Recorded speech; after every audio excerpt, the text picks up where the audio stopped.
gimana itu dapat berkontribusi untuk meningkatkan apakah ada kontribusi dalam peningkatan kemampuan membaca pemain bagi siswa.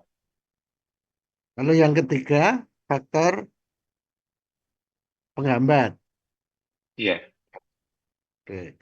Berarti nanti di dalam pembahasan itu mesti ada tiga ya. iya Pak. Temuan yang pertama perkembangan, yang kedua kontribusi, lalu yang ketiga tentang faktor ya. Iya, Oke. Ya, saya kira cukup. baik Pak. Terima kasih.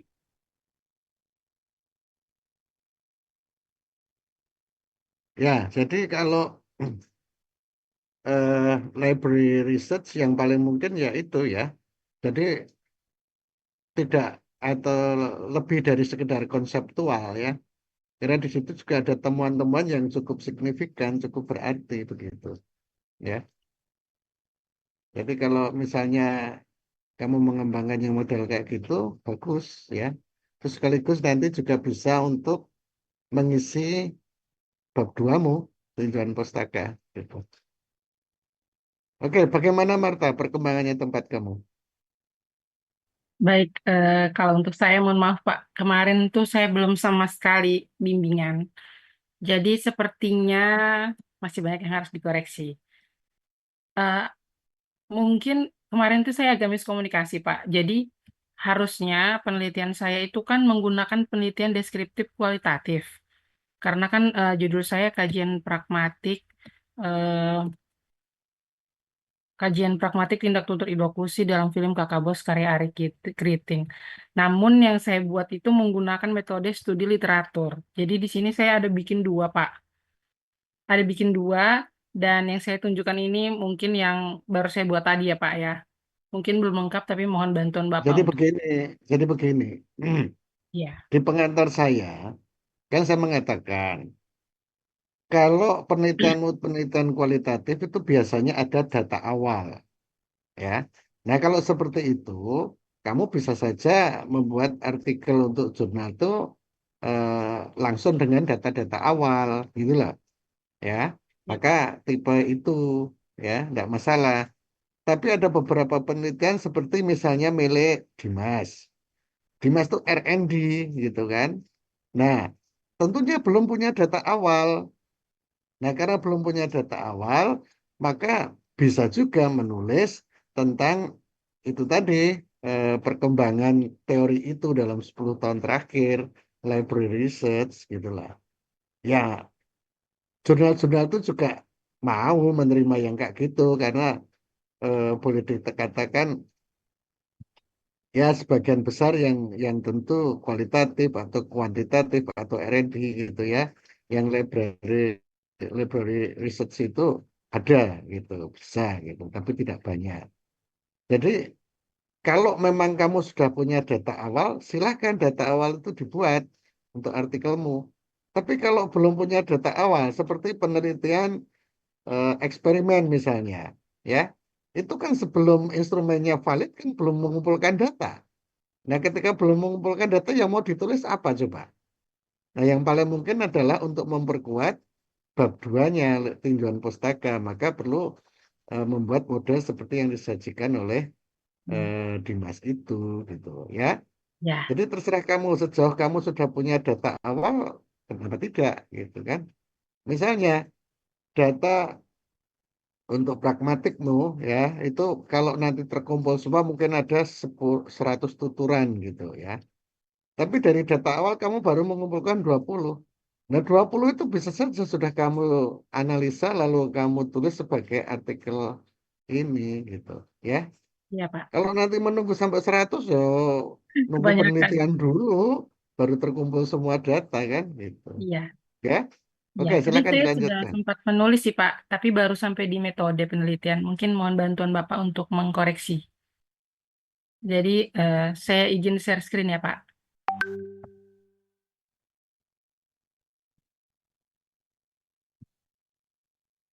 Apakah sudah terlihat? Ya, jadi di sini saya menggunakan template dari JBSI, Jurnal Bahasa dan Sastra Indonesia. Nah, dari templatenya itu untuk tampilan Abstraknya seperti ini ya. Latar belakang penelitian ini bertujuan untuk menganalisis tindak tutur ilokusi dalam film Kakak Bos karya Ari Kriting dengan menggunakan pendekatan pragmatik. Lalu di sini langsung ditampilkan metode penelitiannya. Penelitian ini menggunakan penelitian kualitatif deskriptif dengan analisis isi, berfokus pada dialog-dialog antar tokoh dalam film Kakak Bos.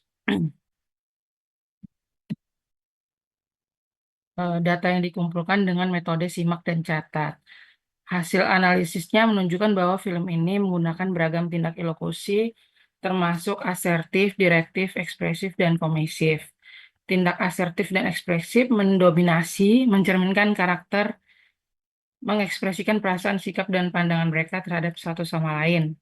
Tindak ilokusi ini berkontribusi dalam membentuk keragaman antar karakter dan memperkuat unsur budaya lokal yang disampaikan. Nah, kesimpulannya, tindak tutur ilokusi dalam film Kakak Bos berperan signifikan dalam memperkaya makna cerita dan mendukung penyampaian nilai budaya yang melekat pada setiap karakter. Tindak asertif dan ekspresif tidak hanya menggambarkan kepribadian tokoh, tetapi juga berfungsi sebagai media penyampaian pesan sosial yang relevan. Melalui tindak tutur ini, film mampu mengkomunikasikan nilai-nilai budaya secara eksplisit kepada penonton. Kata kuncinya tindak tutur ilokusi, pragmatik, film Kakak Bos, dan analisis dialog. Dalam pendahuluan ini, saya menggunakan pendapat dari Pak Kunjana Rahardi pada tahun 2019. Pragmatik merupakan cabang ilmu linguistik, kemudian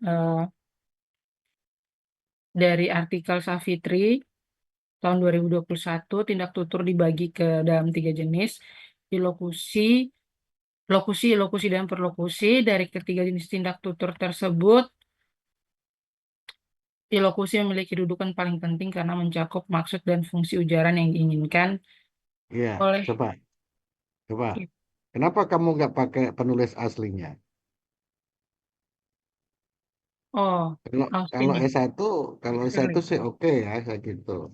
Tapi Nah, kan iya. ada S2 loh ya. Iya, Pak. Jadi definisi mengenai pragmatik dan 3 jenis tindak tutur itu ada Austin. Itu kenapa kamu tidak pakai Austin sendiri? Baik, Pak, saya Lalu koreksi. nanti Savitri itu yang kedua, gitu kan?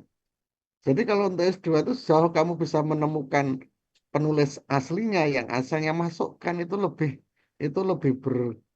berharga gitu. Yang lain itu hanya ngutip-ngutip saja, ya. Baik, Pak. Eh, Jadi coba Austin bilang apa gitu kan? Tentang pragmatik bilang apa? Itu cari dari penulis pertamanya gitu. Penulis Indonesia itu kan penulis yang ke 1000 sekian sebetulnya. Hanya mengacu ke dia gitu. Ya, Lanjut. Kemudian dari pragmatik tadi, langsung ke salah satu film yang layak dijadikan objek kajian pragmatik ini adalah Kakak Bos karya Ari Kriting. Film ini tidak hanya menawarkan hiburan dan komedi khas Ari Kriting, tetapi juga meyakinkan dinamika komunikasi yang kaya akan nilai-nilai budaya dan sosial. Dengan latar belakang budaya lokal yang kuat, Kakak Bos menampilkan berbagai bentuk komunikasi yang merepresentasikan pola-pola interaksi khas masyarakat Indonesia, khususnya dari wilayah timur. Dialog-dialog dalam film ini penuh humor, ironi, dan teguran halus yang mengandung tindak tutur ilokusi yang beragam. Penelitian ini bertujuan untuk mengidentifikasi dan menganalisis tindak tutur ilokusi yang terdapat dalam dialog film Kakak Bos. Analisis ini akan difokuskan pada jenis-jenis tindak tutur ilokusi seperti asertif, direktif, komisif, ekspresif, dan deklaratif, serta fungsinya dalam konteks cerita. Penelitian ini juga akan menggali bagaimana tindak tutur tersebut mencerminkan karakter tokoh, nilai-nilai budaya, dan pesan moral yang ingin disampaikan oleh sutradara. Kemudian kajian ini diharapkan dapat memberikan kontribusi penting dalam studi pragmatik, terutama dalam memahami bagaimana bahasa digunakan secara efektif dalam film. Selain itu, penelitian ini juga bertujuan untuk memperkaya wawasan mengenai penggunaan bahasa dalam konteks budaya yang seringkali syarat dengan makna implisit. Melalui kajian ini diharapkan dapat ditemukan pola-pola komunikasi dalam budaya lokal yang dapat memperkaya perbendaharaan linguistik pragmatik. Film Kakak Bos sebagai objek kajian ini dapat menjadi representasi bagaimana humor dan dialog-dialog ringan tetap mampu menyampaikan pesan yang mendalam dan relevan dalam konteks kehidupan sehari-hari. Kajian pragmatik, khususnya yang berfokus pada tindak tutur ilokusi, telah menjadi topik penelitian yang cukup luas dalam bidang linguistik. Tindak tutur ilokusi mengacu pada maksud dan fungsi tertentu yang ingin dicapai oleh penutur melalui ujaran mereka. Searle, ini bacanya Searle. Searle sebagai salah satu tokoh utama dalam studi tindak tutur mengungkapkan bahwa tindak tutur ilokusi meliputi berbagai tindakan seperti menyatakan, memerintah, menjanjikan, atau mengekspresikan emosi. Dia juga mengklasifikasikan tindak tutur ilokusi ke dalam kategori asertif, direktif, komisif, ekspresif, dan deklaratif. Kelima kategori ini masing-masing memiliki fungsi spesifik dalam interaksi komunikasi. Asertif bertujuan menyampaikan informasi atau keyakinan, direktif bertujuan meminta pendengar untuk melakukan sesuatu, komisif mengikat penutur pada suatu tindakan di masa depan, ekspresif menyampaikan perasaan atau emosi, dan deklaratif menghasilkan perubahan status atau situasi melalui ujaran. Penelitian Yule lebih lanjut menegaskan bahwa tindak tutur ilokusi memainkan peran sentral dalam interaksi sosial. Fungsi utama ilokusi adalah untuk menciptakan makna dalam konteks tertentu, baik dalam percakapan sehari-hari maupun dalam media seperti film dan irama. Dalam penelitian ilmiah dan Rohadi tahun 2021. Dalam media audiovisual seperti film, tindak tutur ilokusi menjadi alat penting untuk menggambarkan dinamika hubungan antar karakter, membangun konflik, serta menyampaikan pesan moral atau sosial.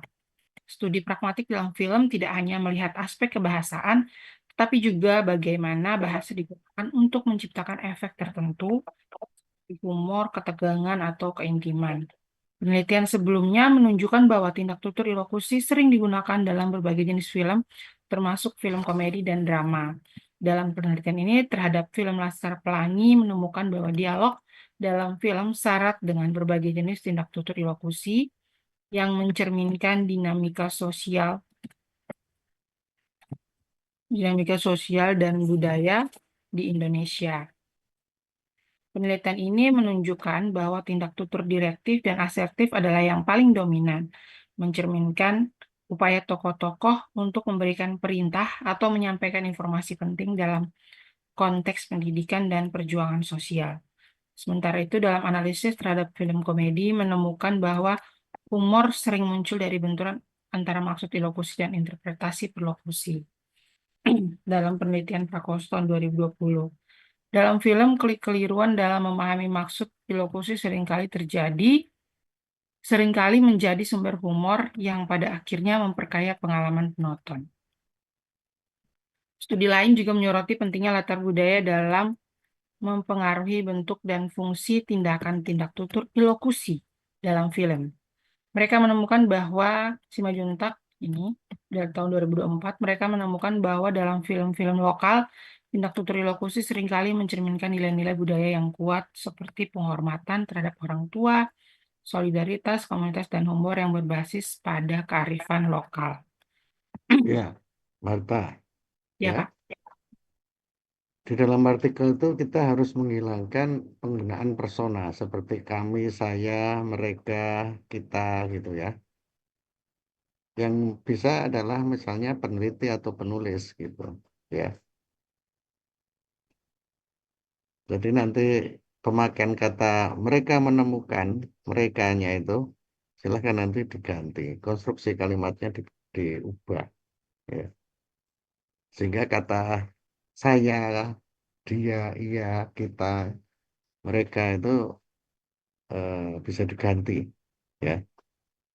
Atau para ahli menemukan para ahli tersebut itu kan bisa ya. Ya, baik, Pak. Oke, kira-kira ini sudah punya berapa data kamu untuk menjawab rumusan 1, 2, 3 itu? Dari videonya saya baru tadi sih, Pak. Ini saya belum masukkan di sini ya, Pak. masih di tempat lain, masih di HP saya, belum saya pindahkan. Hmm. Sudah ada 10 data dari cuplikan trailernya, karena untuk filmnya Hmm. sendiri belum Hmm. tayang. Baru 10 Ya. sih, Pak. 10 itu di bawah semua kan sudah oke nanti. Bagaimana, Pak? 10 itu digunakan kan sudah bisa itu. Berarti kalau 10 cukup ya, Pak ya? Ya, sebagai data awal saja kan. Ya, oke. Ya, Baik. Eh, lanjut di sini. cukup saya kira. Oh ya, baik Pak. Terima kasih. Yarmina, silakan. Baik, Pak.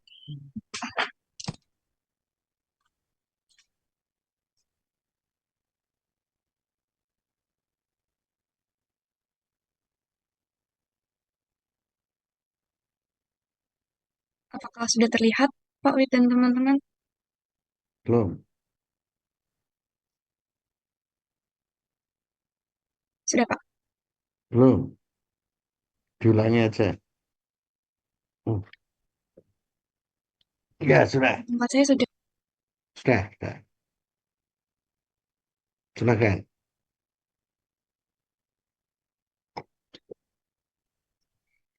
Baik, Pak Wid dan teman-teman. Jadi di sini judul artikel saya itu terkait dengan perkembangan kajian keterampilan literasi membaca dan menulis siswa kelas awal. Nah, yang pertama di pendahuluan itu saya membahas terkait dengan pentingnya literasi, terutama literasi membaca dan menulis untuk siswa kelas awal. Kemudian ada juga isu-isu literasi yang membutuhkan perhatian serius. Kemudian di sini juga saya mencantumkan pengertian dari keterampilan membaca dan juga keterampilan menulis. Kemudian di sini terdapat dua faktor yang mempengaruhi literasi membaca dan menulis.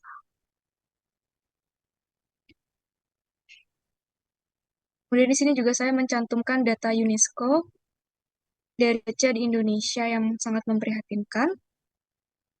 Dan juga ada survei dari PISA dari tahun 2003 sampai 2022. Lalu di sini ada permasalahan tentang rendahnya literasi membaca dan menulis di Indonesia.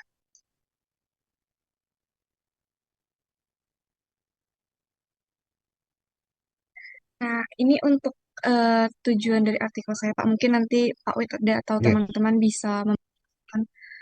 Yang pertama itu, saya akan mengkaji perkembangan literasi membaca dan menulis siswa kelas awal menggunakan desain kajian literatur. Kemudian, meneliti tentang dimensi dan indikator yang mempresentasikan aktivitas literasi membaca dan juga menulis.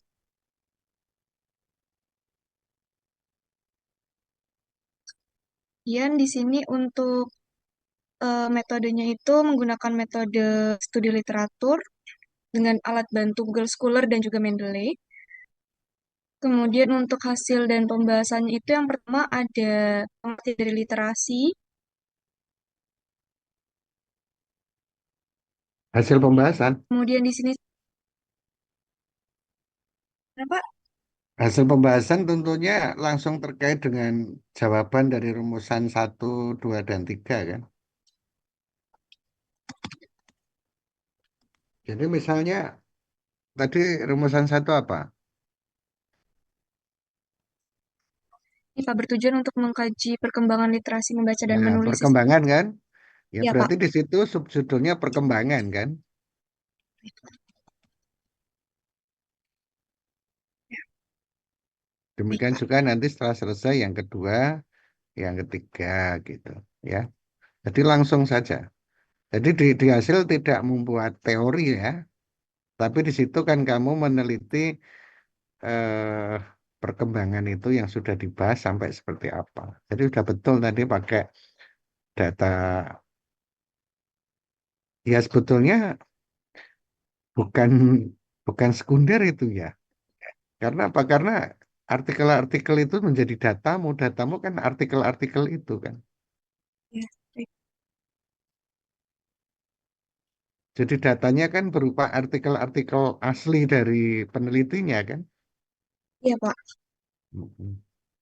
Jadi kalau mereka meneliti katakanlah literasi siswa di sekolah ini, sementara kamu meneliti hasilnya itu kan, Iya, untuk merumuskan perkembangan ya, perkembangan dari kajian itu gitu. Oke, nanti silakan dipertimbangkan lagi, dibaca lagi teori-teori tentang metodologi tentang data sumber data. Apakah betul begitu atau bagaimana? Gitu ya. Oke, saya kira cukup.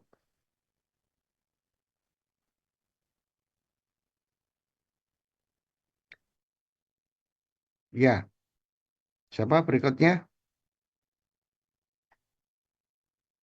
Saya izin nih untuk Ya, memaparkan ya, Pak. silakan. Agatha. Izin untuk share screen, Pak.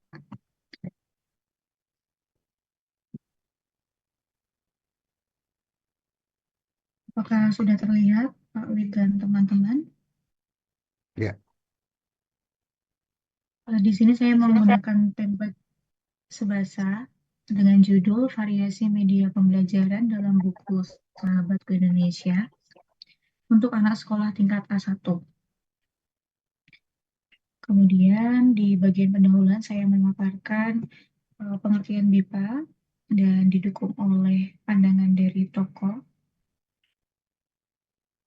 Kemudian juga tentang media pembelajaran. Pandangan dari tokohnya yaitu Gani dan Wijaya. Lalu ada penelitian terdahulu, terdapat 3 penelitian terdahulu yang saya cantumkan. Kemudian pada bagian metode, saya menggunakan penelitian kualitatif dengan analisis literatur karena menganalisis buku Sahabatku Indonesia untuk anak sekolah tingkat A1 yang diterbitkan oleh Kementerian Pendidikan dan Kebudayaan. Kemudian pada pembahasan, saya mendata beberapa media yang digunakan dalam buku tersebut. Yang pertama adalah media gambar. Di sini saya cantumkan contoh gambar untuk kata apa. Kemudian yang kedua adalah tabel, lalu teks cerita, kemudian kartu ucapan, kemudian kartu kwitansi, yang keenam kartu perpustakaan, ketujuh peta, lalu yang terakhir adalah mata uang. Tepat. Kemudian untuk simpulannya saya memaparkan kelebihan dan kekurangan juga dari riset yang saya lakukan. Begitu Pak. rumusan masalahnya apa? Rumusan masalahnya untuk menganalisis media apa saja yang terdapat dalam buku Sahabatku Indonesia itu Pak. Terus, yang kedua?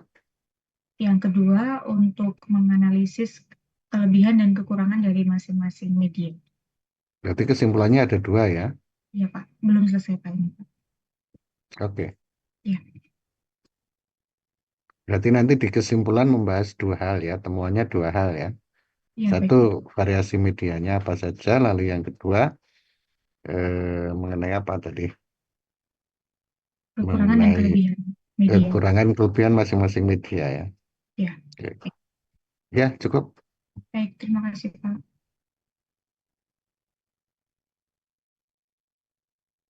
Ya, berikutnya siapa? Mungkin saya boleh, Pak? Ya, silakan. Baik, Pak. Izin share screen.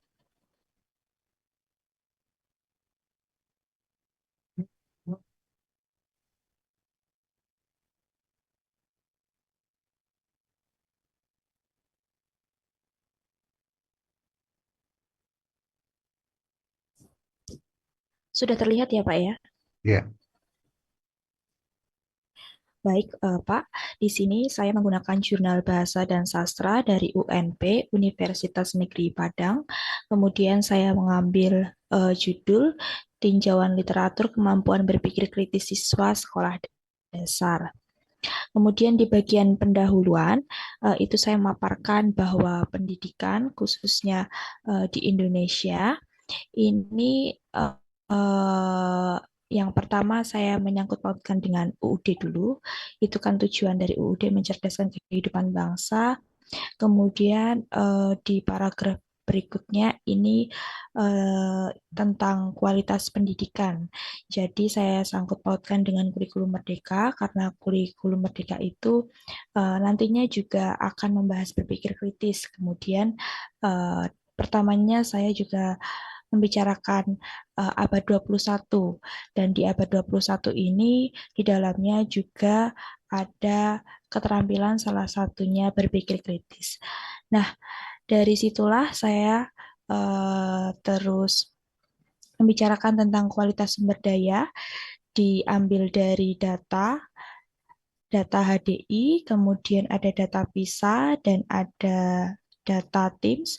Disitulah dapat disimpulkan bahwa berpikir kritis di Indonesia ini masih sangatlah besar persentasenya. Dan di sini saya membahas tentang berpikir kritis secara singkat, ada 2 paragraf. Dan setelah itu kemarin revisi dari Bapak, kalau tidak salah yang IQ itu saya membaca ulang, ternyata memang bukan berkaitan dengan berpikir kritis ya Pak ya. Jadi saya hapus, sudah saya ganti dengan masalah data yang diambil dari TIMSS. Kemudian di sini tujuannya untuk melihat sejauh mana kemampuan berpikir kritis yang dimiliki oleh siswa sekolah dasar.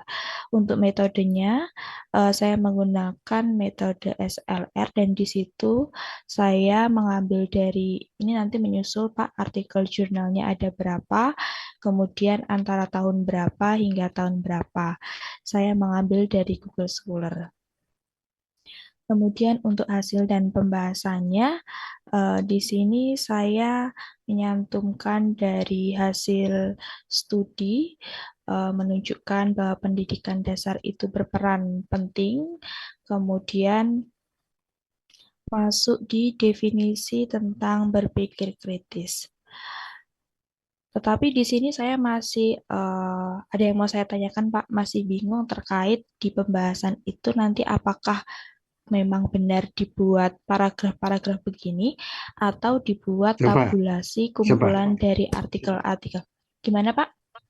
coba. Itu tadi definisi tadi itu ada di bawah subjudul apa? Nah itu tuh di bawah subjudul Ini apa? Pak, Di atasnya apa? Di atasnya apa? ini hasil dan pembahasan Pak. Nah, coba rumusan masalahnya apa? Masalah yang mau dijawab apa? Sejauh mana kemampuan berpikir kritis yang dimiliki oleh siswa SD? Loh, loh, loh, loh. Dari hasil penelitian yang ada. Iya Pak, Jadi coba kalau tadi kajian literatur tentang apa yang judulnya tadi? kajian Sistematik literat, Ah, tinjauan literat.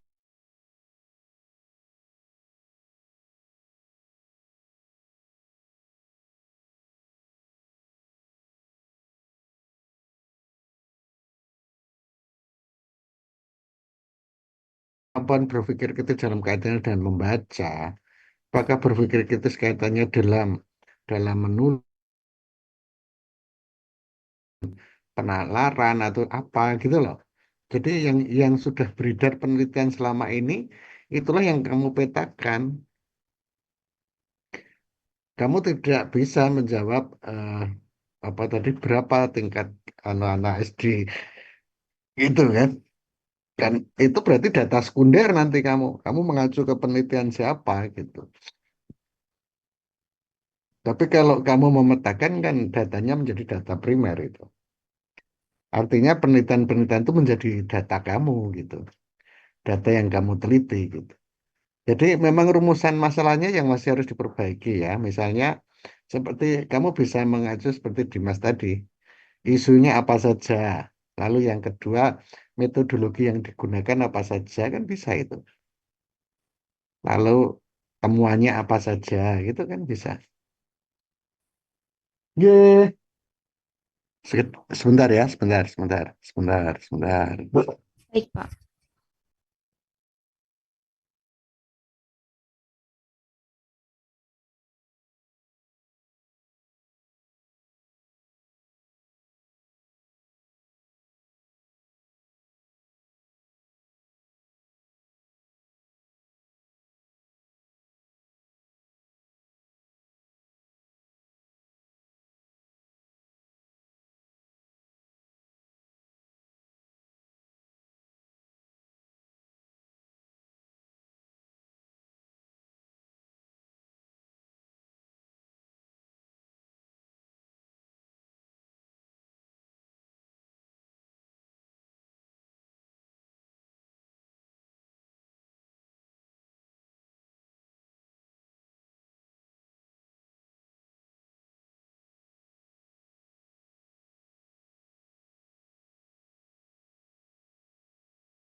Oke, ya, maaf ya.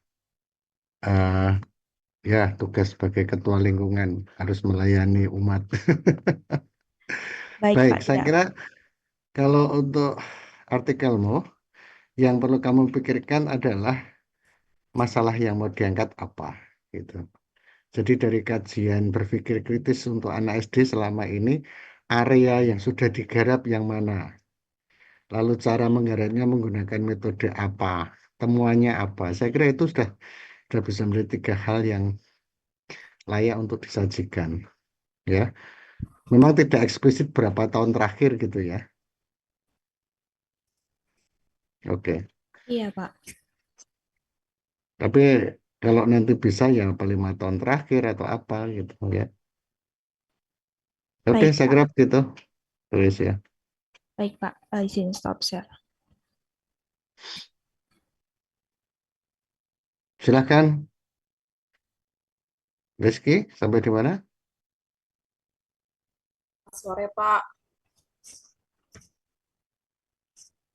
Saya belum menyusun seperti template yang seperti teman-teman karena ada kesalahan. Saya tidak terlalu melihat. Setaunya punya saya hampir sama dengan punya Nada, tetapi template-nya kan Pak sama-sama UNES juga. Jadi di situ eh, saya harus mencari jurnal yang baru lagi, Pak. Sama memang kenapa? Oh, nggak apa-apa, Kamu Kak, udah Pak. cari yang Kalau sama tapi belum saya susun. Tapi Bapak boleh saya membaca judul dan latar belakang karena kemarin saya belum menjelaskan. Jadi saya ngambil judulnya penggunaan teks multimodal dalam pembelajaran bahasa Indonesia di SMA. Nah, untuk pembahasannya itu Pak, saya menjelaskan tentang di latar belakangnya penerapan teks multimodal di Indonesia dengan pembelajaran bahasa Indonesia. Kemudian untuk rumusan masalahnya, saya ada sebagian saya kerjakan, ntar Pak, saya mau share screen. Saya ada membuat di laptop sekolah sebagian, jadi saya nggak bawa ke rumah Pak. Jadi ini baru yang saya buat rancangannya Pak, maksudnya. Sebentar Pak.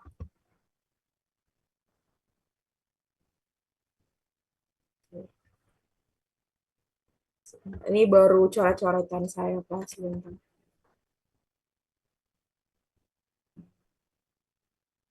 Jadi saya minta ini yang saya buat Pak. Nah, untuk yang ini kan baru saya sebentar. Nah, Pak, untuk rumusan masalahnya, apakah boleh apa pengaruh penggunaan teks multimodal terhadap pemahaman siswa dalam pembelajaran bahasa Indonesia, sama bagaimana penerapan teks multimodal dalam pembelajaran bahasa Indonesia? Apakah bisa, Pak? Saya boleh minta masukan. Judulnya apa itu? Judulnya itu adalah penggunaan teks multimodal dalam pembelajaran bahasa Indonesia di SMA. Itu judul tesismu atau sama dengan tesis atau beda? Kalau tesis kan penerapan teks multimodal pada pembelajaran bahasa Indonesia di SMA Mutiara Bangsa 3 sama, Pak. Ya itu berarti sama dengan yang kedua tuh. Iya, Ya persoalannya begini, apakah kamu sudah punya data awal? belum, Pak. Data awal tuh misalnya kamu di sekolah punya rekaman CCTV, ya Mm-mm. punya rekaman CCTV eh, guru, salah satu guru yang satu atau dua guru yang mengajar dengan menggunakan teks multimodalitas gitu ya. Jadi walaupun baru ada 2 kasus guru dengan pembelajaran multimodalitas itu bisa kamu deskripsikan gitu. Oke. Tidak harus menunggu sampai penelitianmu selesai gitu kan. Artinya kan 2 CCTV itu nanti bisa juga hanya sebagian kecil dari data yang, tapi kamu kan sudah bisa mengidentifikasi dua dua rekaman itu dan kamu bisa bicara banyak di situ gitu. Pak, saya mau bertanya. Kan berarti itu itu apakah berarti hanya guru bahasa Indonesianya saja kan, Pak? Lah yang selama ini menerapkan teks multimodalitas siapa saja? Karena kamu di situ kan pakai kata pembelajaran bahasa Indonesia. Ah, Padahal yang namanya literasi itu semua guru mata pelajaran juga menerapkan. oke. Di IPS, di biologi itu mereka juga bisa menggunakan teks multimodalitas kan dalam pembelajaran biologi gitu. Baik, Pak. Jadi saran saya kalau sudah ada data awal 1, 2 itu bisa saja kamu gunakan. Hmm, oke, Pak. Ya. Untuk judulnya, apakah boleh penggunaan teks multimodal dalam pembelajaran bahasa Indonesia di SMA, Pak?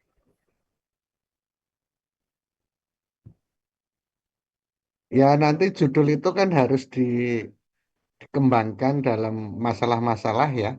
Apakah nanti rumusan masalahmu itu bisa tercakup di sana atau tidak gitu. Oke.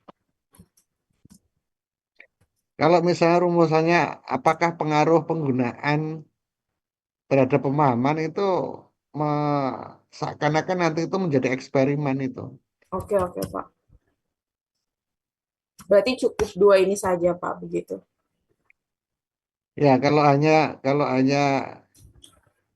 itu kan sebetulnya hanya bisa mendeskripsikan ya, Oke. mendeskripsikan bagaimana penerapan gitu. Hmm, Jadi kalau pengaruh terhadap itu sebetulnya nggak sesuai karena itu eksperimen itu. oke, Pak. Oke, pikirkan lagi ya. Oke, Pak. Terima kasih, Pak. Berikutnya, Pak Hendro, terakhir ya.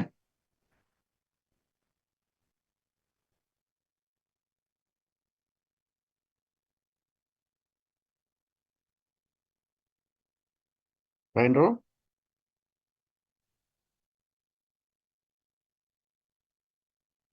Oh, tidak ada di tempat. Ya, sudah. Oke, kalau begitu, eh, Dimas, Marta, Yemina, Gata, Teresia, dan Rizky, silahkan bikin progresnya lagi ya untuk minggu depan, ya. Yang perbaiki, tapi kalau yang sudah, silahkan menuju ke tahap berikutnya, ya. Silahkan menuju ke tahap berikutnya. Oke, saya kira begitu. Selamat bekerja, ya. Terima kasih. Selamat Terima malam. kasih. Terima kasih, Pak. Terima kasih, Terima Pak. kasih banyak Pak Wid. Selamat malam. Terima kasih, Pak.